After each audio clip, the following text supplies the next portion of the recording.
Hi, everyone.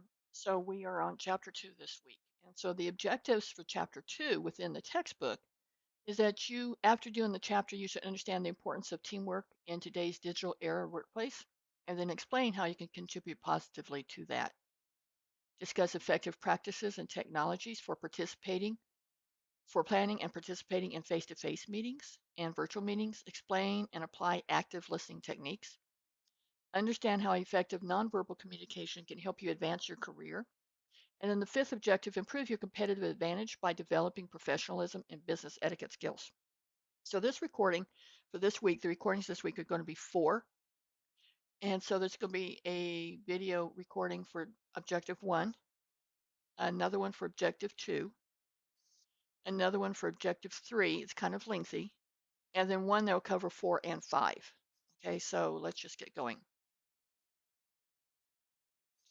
Okay, so page 41. Teamwork keeps TBS, Turner Broadcasting System, on top. And so it goes on to explain what Turner Broadcasting System is. It is a TV station, HBO, CNN, and TNT. According to its principles that guide us, office walls and organization charts are good for some things, but collaboration isn't one of them. Sharing information and ideas always makes us faster, smarter, and stronger. So this is a good one. Um, so the critical thinking for this chapter, for this objective, is what are some of the main benefits teamwork brings to an organization? How can a team improve an organization's efficiency? And what are some individual team member traits that reduce a team's effectiveness? So this would be a good thing just to review. So objective 1, understand the importance of teamwork in today's digital era workplace and explain how you can contribute positively to team performance. Adding value to professional teams, and kind of a little synopsis or explanation of what do digital age employers want. There are 4 key areas: education, experience, hard skills, and soft skills. And in your assignment, one of your assignments this week, we're talking about soft skills. Okay. So hard skills refer to technical skills in your field. Soft skills, all right, is soft skills, however, are increasingly important in the knowledge-based economy. Desirable competencies include, okay, I'm trying to get that off. Desirable competencies, not only oral and written communication, but also active listening skills, appropriate nonverbal behavior, and proper business etiquette. So those are just some of the things that might be considered soft skills. Employers such as TBS or Turner Broadcasting want efficient and productive team members. They want managers and employees who are comfortable with diverse audiences and listen actively.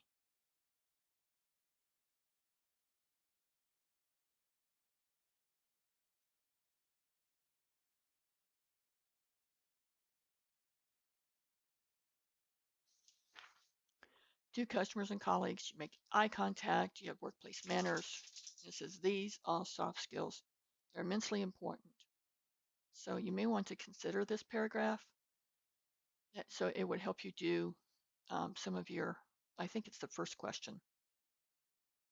All right. Why form teams? Today's workplace is teeming with teams, and businesses are constantly looking for ways to do jobs better at less cost.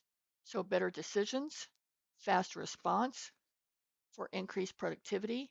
You get greater buy-in, less resistance to change. People who have input into decisions are less hostile. Improved employee morale. If you feel like you've contributed. Reduced risks. Responsibility for a decision is diffused on a team because you're agreeing with it as a group. And not any one person has all the answers, so better decisions are usually best.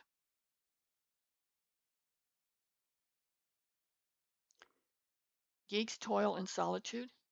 That's from the Apple co-founder. Might be cute to read what he says. Collaborating in virtual teams, the days you could expect to work with a colleague who sat near you are long gone. Today you can expect to collaborate with fellow workers in other cities or even other countries. Such collaborations are referred to as virtual teams. And then that gives you a better definition. Yahoo and Best Buy has recently reversed their claimed work-at-home policies. Consultant Jessica Lipnack concurs the 9 to 5 office as we know it is more often than not. Many of us attend meetings in pajamas, talk with people halfway around the globe, use insomnia to catch up online, worry about headset, not car seat comfort, and partner with people we've never met. I've seen where some people, they're in very business attire from the waist up, from the waist down. Um, they're in their comfies. I've also seen one commercial for a virtual team where the woman is very professionally dressed, the waist up, because that's all you see. And from the waist down, she's in her pajamas, and next to her in a baby seat is her baby taking a nap. Now, the only problem with that is if the baby wakes up, it's not so, it's rather conspicuous at that point.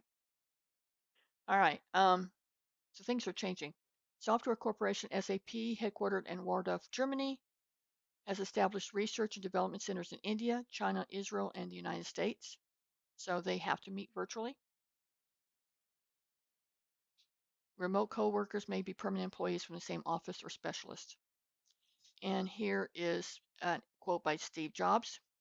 There's a temptation in our network age to think that ideas can be developed by email and iChat. Creativity comes from spontaneous meetings, from random discussions. You run into someone, you ask, what are they doing? You say, wow, and soon you're cooking up all sorts of ideas. So there are 4 phases of team development. All right, those 4 phases. And if you stop and think about it, it makes sense. So forming, it's during the first stage, individuals get to know each other. You kind of figure out who you work for, what department who is from. Do you have any similarities? And then there's a leader usually that's trying to bring the team together. And a leader functions primarily as traffic director. Groups and teams should resist the efforts of some members to dash through the first stages and race to the performing stage. Moving slowly through the stages is necessary to build a cohesive and productive unit. So, you're forming, you've got it formed, you got everybody there, and you're sitting there. Storming. This is the second phase. Members define their roles and responsibilities. You don't just sit there and go, my role is this necessarily. You kind of fill everybody out and see where you fit. Decide how to reach their goals. Iron out any rules of governing how they're going to interact. Unfortunately, this stage often produces conflict, resulting in the word, okay, storming.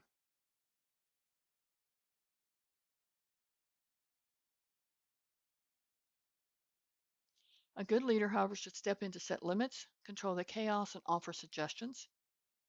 The leader will be more successful if she or he acts like a coach. Tempers may flare, but most often the storm passes and you get a good group. Norming, this is where you kind of want. Beginning, tension subsides, roles are clarified, information begins to flow. Okay, so you're starting to talk, you're starting to work together. Formal leadership is unnecessary because everyone takes on leadership functions. And there's a figure down below here at the bottom you can see. And then the real perfect place to be is performing. Some groups never reach a final stage of performing. For those that survive the first 3 stages, the final stage is gratifying because they've established routines and a shared language about who, when you say this, what do you really mean? They develop loyalty and willingness to resolve all problems. Can-do mentality pervades. Members continue working together without grudges. Information flows freely. Okay, so that's good. So here's a graph. You're going to hear me say all quarter long, pay attention to the graphs. A lot of times the graphs are found on quizzes or exams or in questions. And so if you kind of know where the graphs are, it's one reason it just helps you answer those questions. The second reason is all these words that you see up here is really narrowed down to this, which to me is a lot easier to remember. So forming, when you're creating the team, select the members, become acquainted, build trust, form collaborative culture. Forming, identify the problems, collect and share, establish decision criteria, prioritize. Norming, we discuss alternatives, evaluate outcomes, apply criteria, prioritize. And performing, where you analyze, select an alternative, implement the plan, manage the project.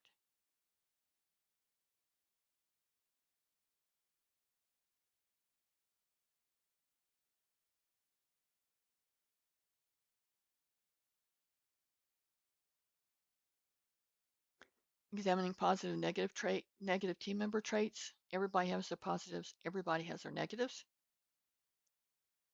How can you be a good team member? The most effective groups are members who are willing to establish rules and abide by them. Down here talks about how not all groups have members who contribute positively. Negative behavior is shown by those who constantly put down the ideals and suggestions of others. They insult, criticize, and aggress. Some people are just natural born unhappy. And the amazing thing about those people is a group could be really cool and going along well. You get one person that is continually negative. Um, Statistics say that one person can bring 10 other people down, even though those 10 other people were originally okay. So they waste the group's time with unnecessary recounting. The team clown distracts the group with excessive joke telling and inappropriate comments. Um, there are team members who withdraw and refuses to be drawn out.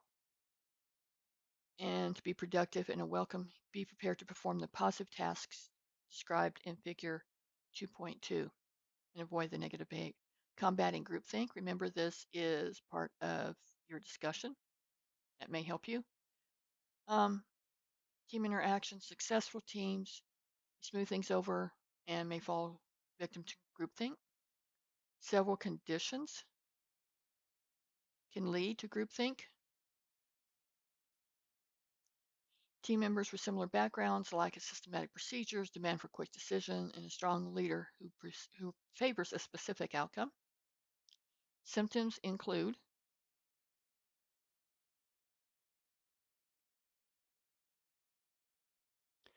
pressure placed on any member who argues against the mutual benefit, beliefs, self-censorship of thoughts that stray from the group's agreement, collective efforts to rationalize, and unquestioned belief in the group's moral authority. Effective team members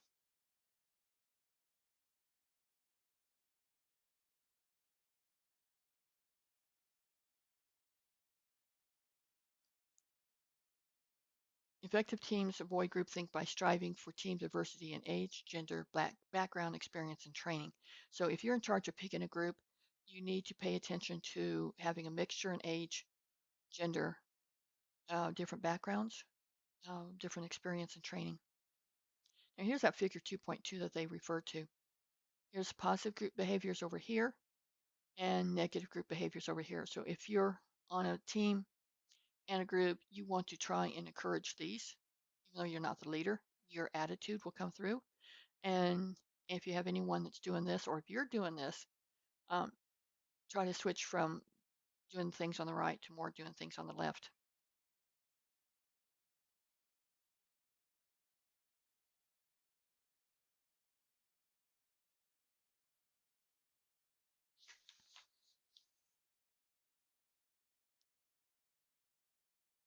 Reaching group decisions in the United States, culture of the majority usually rules, but there are other methods. 5 are here. Think about, and it says which would be best for routine decisions and which would be best for dealing with emergencies. Majority rules, consensus. Minority, typically a subcommittee investigates and make a recommendation for action. Averaging, members haggle, bargain, wheedle, and negotiate to a middle position, which means compromise. And authority with rule, which means leader, boss, or manager. After listening to everybody, they get to decide. Now, how do you have a successful team? Stay small and embrace diversity. Teams may range from 2 to 25 members. That is 25 members is way too small. Just think of trying to get 25 people together for a meeting at any one time. That would be quite challenging.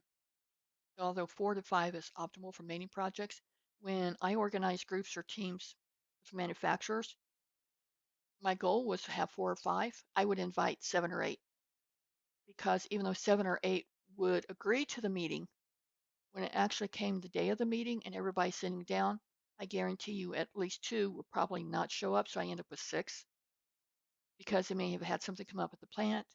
There may be a child that's sick. They may be sick. Something has come up that's more important for another meeting they have to attend.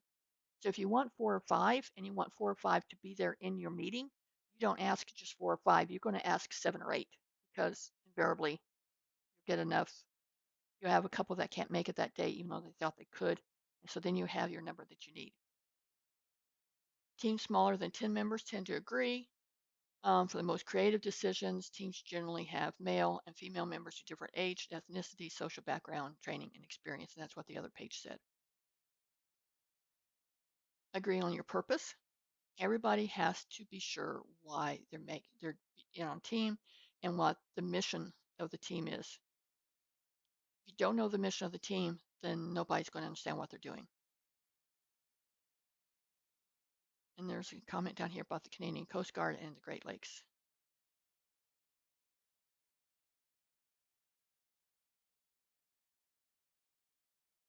Okay, so 6 steps for dealing with conflict. Listen to ensure you understand the other person's position. Show concern. Look for areas of mutual agreement. Invent new problem-solving options and reach a fair agreement. Choose the best option. So you're going to agree on the procedures of the team. Confront any conflict. Using this plan up here. And let's see. An open airing of differences in which all team members have a chance to speak their minds. Be careful of this. Should center on the strengths and weaknesses, not on personalities. Communicate effectively. Collaborate rather than compete. Accept ethical responsibilities and share leadership. And that's it for Objective 1, okay? The next video is going to be Objective 2. If you have any questions, let me know, okay?